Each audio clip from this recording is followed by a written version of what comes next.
Vous souvenez-vous, ça fait des années que nous autres, à Québec, on accueille des gens comme d'anciens temps qui disaient qu'ils venaient de l'autre bord. Mais dans le fond, c'était des Libanais qui ont dû s'installer à Kedgewick. Puis j'imagine que vous vous souvenez de la famille Awad, qui a habité à Kedgewick pendant 24 ans, jusqu'en 1975. C'est par hasard qu'ils sont partis du Liban pour venir dans notre village. C'est parce qu'ils avaient de la parenté ici.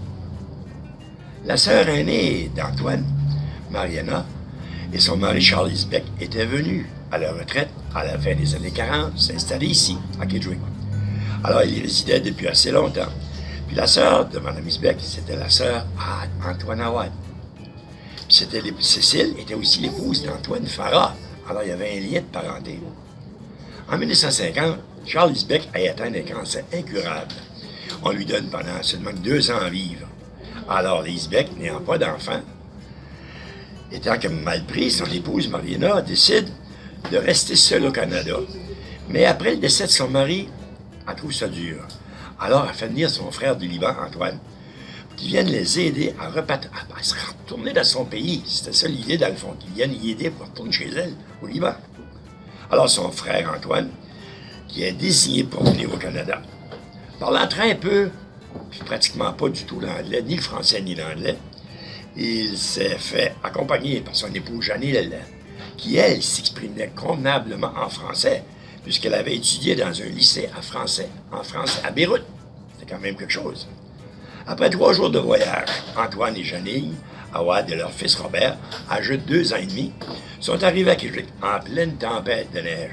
Imaginez-vous, le 27 novembre 1951. Ils n'avaient jamais vu de neige de leur vie.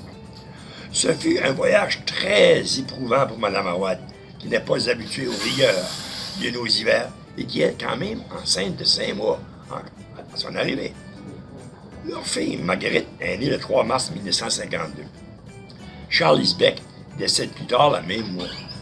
Dans sa dernière volonté, il demande à son épouse de s'assurer du bien-être de la famille Awad, puisque Janine, la femme soignante, savait occuper énormément de lui. Alors, il voulait qu'ils soient heureux dans leur nouvelle place pour vivre, c'est-à-dire. Après le décès de son époux, contre toute attente, Mariana Isbeck change d'avis. Pour son retour au Liban, décide de rester à Kedgewick. Elle achète la propriété des Richard, qui est sur la rue Notre-Dame, en face de l'église, la fait renommer par l'entrepreneur Robert Charon de Saint-Martin, et ouvre un commerce qu'elle exploite avec son frère Antoine. N'ayant pas les ressources financières pour retourner au Liban, Antoine était pris ici. Alors les Antoine acceptèrent à contre-cœur l'offre de Mme Isbeck et décidèrent de rester au Canada pendant quelques années, le temps que les enfants grandissent, comme on disait. Au début, il exploitait un magasin général, mais ni Antoine ni Janine n'avaient de l'expérience dans le domaine du commerce. Au Liban, Antoine était un secrétaire de l'archevêque de Beyrouth et son épouse infirmière privée pour des familles fortunées. Alors, dans leur pays, ils étaient quand même très bien. Après la difficulté des premières années, leur magasin général s'est grandement transformé en dépanneur du village, où les bonbons, friandises et d'autres choses du même genre étaient là pour tous les gens de la paroisse. Les premières années qu'ils habitaient à Kedgewick, Antoine parlait très peu le français et pas du tout l'anglais, imaginez-vous. Mais Janine, qui avait étudié chez les religieuses venues de France, avait au début de la difficulté à comprendre les expressions et l'accent de la région. Elle comprenait bien le français, mais nos expressions n'en avaient aucune idée. C'est leur voisin, un ami, Maxime Babilou, mon père, qui fut leur professeur interprète durant les premières années. Le soir, après son travail, lorsqu'il allait boire une Pepsi dans le magasin à M. Awad, il lui apprenait quelques mots de français. Il expliquait à Janine le sens de certaines expressions locales, pour qu'elle comprenne le sens, la façon que les gens le disent, parce qu'elle n'avait aucune idée. À son domicile, Antoine ne parle que l'arabe. Les parents désirent transmettre leur culture libanaise à leurs enfants.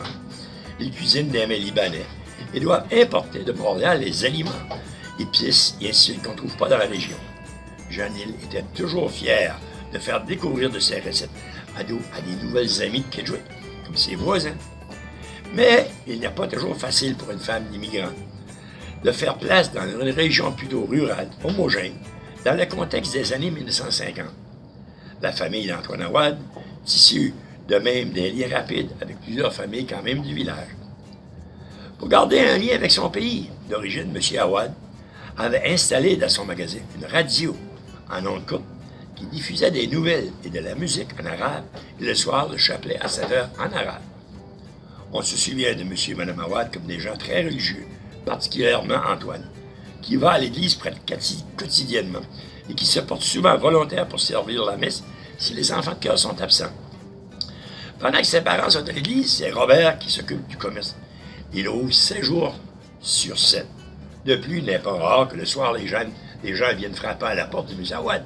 « Ouvrez-moi la porte, j'ai besoin de tel item. » En 1974, M. Awad sont victimes de malfaiteurs qui pénètrent dans l'effraction de leur maison.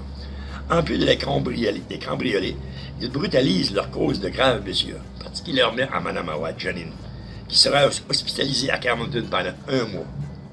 Suite à ces événements tragiques, ils décident de vendre leur commerce pour aller vivre à Montréal, où habite leur fils Robert depuis 1970.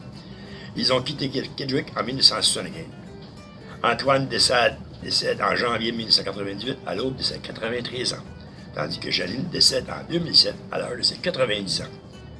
Moi, je tiens à dire merci à leur garçon Robert pour m'avoir fait connaître davantage la famille d'Antoine Awad. Merci.